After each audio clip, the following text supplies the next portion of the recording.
যুবকেরা শোনো, আল্লাহ তাআলা আমাদের যে দেহটা বানিয়েছেন, জন্ম থেকে 25 বছর পর্যন্ত গ্রোথ, বলক, এই সময়ে কি পড়ে বোঝা যায় না। আর এই সময়ে যে ফুর্তি আনন্দ, এটা কোনো আনন্দ না, এটা অস্থিরতা। জীবন শুরু হবে 25-এর পরে।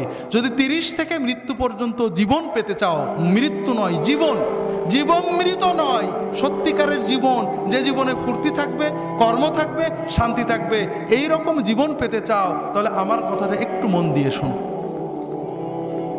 আল্লাহ তাআলা যে নিয়মে বানিয়েছেন, প্রকৃতির সাথে যুদ্ধ করে আমরা জিততে পারবো না, আল্লাহর প্রকৃতিকে মেনে নিতে হবে।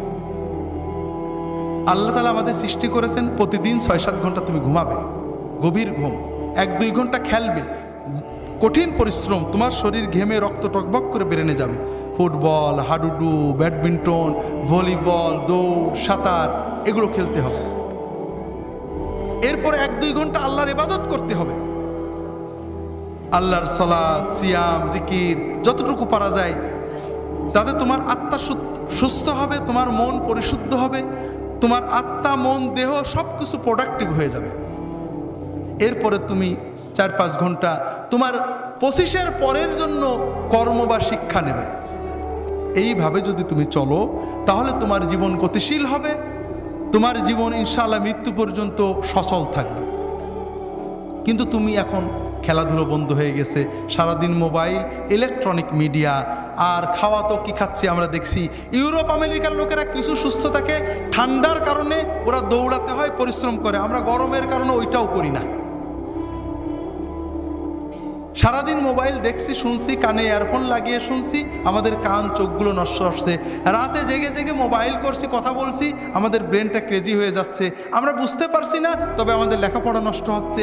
কিন্তু সবচেয়ে বড় ক্ষতি হলো অশ্লীলতা, ছবিতে অশ্লীলতা, গানে অশ্লীলতা, সিনেমায় অশ্লীলতা। এই যে কিছুদিন আগে কিং খান গান গেয়ে গেলেন, অশ্লীলতা ছিল না? কিছু মানুষ কোটি কোটি টাকা কামাই করছেন এই সব অনুষ্ঠান, কিন্তু আমাদের যুবকদের কি হচ্ছে, অস্বীকার করার উপায় নেই। তাদের ভিতরে অস্থিরতা জন্ম নেয়, তাদের মনে হয় আমি আরও দেখি, টিভিতে বন্ধ হয়ে গেল, দেখি পাশের বাড়ির মেয়ের সাথে দেখা যায় কিনা, এইটা করা ওর অস্থিরতা, ওর পড়তে মন চায় না, ওর মোবাইল করতে মন চায়, ওর মনে হয় গল্প করি, এরপরে ও পাপের পথে চলে যায়, এরপরে হিরোইন ধরে, এরপরে ইয়াবা ধরে, এরপরে লেখাপড়া নষ্ট হয়ে যায়, ওর 25 হতে হতে ওর জীবনটা ক্ষতিগ্রস্ত হয়ে যায়, এর পরের জীবন মৃত হয়ে যায়, বাঁচতেও পারে না, মরতেও পারে না, ও হিরোইন গ্রহণ করে, মাদক গ্রহণ করে, এইভাবে সমাজটা আস্তে আস্তে ধ্বংস হয়ে যাচ্ছে, ঠিক না ভাই?